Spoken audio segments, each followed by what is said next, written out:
नमस्कार। BA part first Indian music ग्रंथों की जानकारी में आज हम बात करेंगे नाट्य शास्त्र की।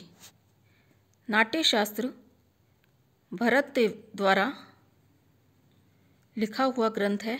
आचार्य भरत के नाम से प्रसिद्ध हैं ये। श्रुत्वा तु श्रुकवचनम मामा हाम्बुज संभव त्वपुत्र शत संयुक्त प्रोक्तां से भावनद्घ। अर्थात इंद्र के वचनों को सुनकर कमल से उत्पन्न होने वाले पिता ब्रह्मा ने भरत से कहा कि हे निष्पाप एवं प्रिय मुनि, तुम अपने 100 पुत्रों से युक्त होकर इस नाट्य प्रयोग के कर्ता बनो।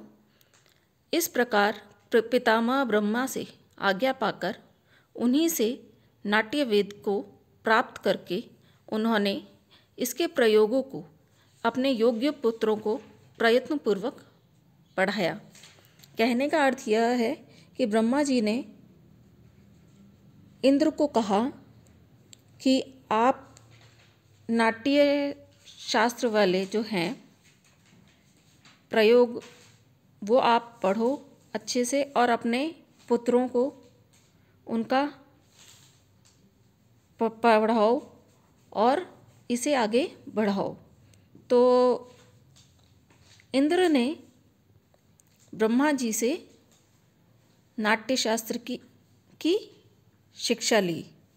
आधुनिक परंपरा के अनुसार भी ये ही भरतनाट्यवेद के आचार्य माने जाते हैं।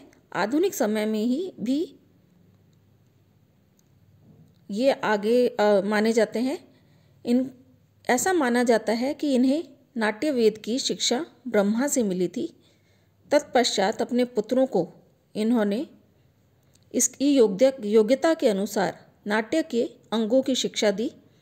महर्षि भरत ने शास्त्र में नाट्य के समस्त अंगों पर तो विचार किया ही है, साथ ही संगीत के मूलभूत सिद्धांतों का भी वैज्ञानिक ढंग से प्रतिपादन किया है। अन्य अर्थों में हम ये कह सकते हैं कि भरत और उनके वंशज द्वारा इस नाट्य शास्त्र की अलग अलग अंगों पर विचार किया गया और महर्षि भरत द्वारा ही इनके जो आगे वंशज थे वो भी भरत के नाम से ही जाने जाते थे और इन्हीं के द्वारा नाट्य शास्त्र का मूल रूप प्रदान हुआ है। महर्षि भरत ने जो सिद्धांत बताए थे इनका विशद विवेचन इनके वंशजों ने किया। अर्थात ये जैसे कि इंद्र के वचनों को सुनकर पहले हमने बताया आपको, ब्रह्मा ने भरत से कहा कि आप अपने पुत्रों को इसकी शिक्षा दीजिए, तो उसी प्रकार से आगे इनके वंशजों ने इसका विवेचन किया। नाट्य शास्त्र का जो रूप हमें इस समय उपलब्ध है उनको भरत के वंशजों कोहल, दत्तिल, वत्स, शांडिल्य तथा धूर्दित इत्यादि विद्वानों द्वारा संग्रहित माना जाता है। नाट्य शास्त्र का जो आजकल जो स्वरूप उपलब्ध है हमारा, यानी कि जो आधुनिक काल में हमारे पास नाट्य शास्त्र का जो वर्णन है वह 6 सहस्त्र श्लोकों में होने के कारण षट सहस्री कहलाता है। इसके 12 सहस्री संस्करण की चर्चा भी कुछ ग्रंथों में मिलती है, परंतु अनेक जो ग्रंथकार हैं यानी कि जो मत जो है वह षट सहस्री का ही मिलता है। षट सहस्री के 2 मुख्य रूप माने जाते हैं, प्राचीन एवं नवीन। प्राचीन रूप उद्भट, लोल्लट इत्यादि और नवीन रूप में शंकुक, कीर्तिधर एवं अभिनव गुप्त आदि आचार्यों की टीकाओं से युक्त है। टीकाओं का मतलब हमने आपको पहले ही बताया था, जो नाट्य शास्त्र जो भी ग्रंथ जिनके द्वारा लिखा जाता है उसी का स्वरूप में उनको शॉर्ट रूप में देकर कुछ उसका रूप बदला जाता है थोड़ा, तो उसे हम टीका कहते हैं। नाट्यशास्त्र के मूल पाठ में संकलित कुछ दुर्बोध अथवा क्लिष्ट अर्थों को समझने के लिए प्रयोजन से वर्तमान में नाट्यशास्त्र में अनेक भेद दृष्टिगोचर होते हैं। नाट्यशास्त्र के 3 संस्करण बम्बई, बड़ौदा और बनारस से प्रकाशित हुए हैं। इनमें पाठ भेद तथा अध्यायों एवं श्लोकों की संख्या और क्रम से यह स्पष्ट होता है कि इस ग्रंथ में काफ़ी परिवर्तन होते रहे हैं, परंतु फिर भी क्रम भेद से यह स्पष्ट होता है कि इस ग्रंथ में काफ़ी अधिक विद्वान इसी पक्ष में है कि यह एक ही व्यक्ति की रचना है। अलग अलग कहने का ये है कि अलग अलग संस्करण प्रकाशित हुए हैं, अलग अलग बुक्स लिखी गई हैं नाट्यशास्त्र के वर्णन के बारे में, परंतु सभी जो अधिक विद्वान जो इसी पक्ष में हैं कि यह एक ही व्यक्ति की रचना है, कि सभी जो किताबें हैं उनमें मिलता जुलता ही वर्णन है। नाट्यशास्त्र के वर्तमान रूप की भाषा वाल्मीकि द्वारा कृत रामायण की भाषा की अपेक्षा आधुनिक है। अतः कहा जा सकता है कि नाट्यशास्त्र का वर्तमान रूप रामायण के पश्चात का है। आधुनिक विद्वान लक्ष्मी नारायण गर्ग के अनुसार भरत का काल 5वीं ईस्वी है और नाट्यशास्त्र इनके सिद्धांतों का प्रतिपादक ग्रंथ है। नाट्यशास्त्र के काल के विषय में भी विद्वानों में काफ़ी मतभेद पाए गए हैं। एक और रामकृष्ण कवि जैसे इतिहास के विद्वान ईस्वी पूर्व 5वीं सदी में नाट्यशास्त्र का समय निर्धारित करते हैं, तो कीथ महोदय सन ईस्वी की 3वीं सदी के मध्य मानते हैं। वीपी काणे तथा मनमोहन घोष आदि विद्वानों ने ईस्वी पूर्व 1ली सदी से 2री सदी के मध्य इसके समय की कल्पना की है। अर्थात अलग अलग विद्वानों द्वारा अलग अलग समय में इसका उदय माना गया है। नाट्यशास्त्र का वर्तमान रूप महर्षि भरत के सिद्धांतों का प्रतिपादक तो है, परंतु ऐसा माना जाता है कि इसका संपादन भरत परंपरा के अनुयायियों द्वारा हुआ है। महर्षि भरत ने आरंभ में सूत्रों की रचना गद्य में की होगी, जिनमें से नाट्यशास्त्र के संस्करण में यत्र तत्र मिश्रित है।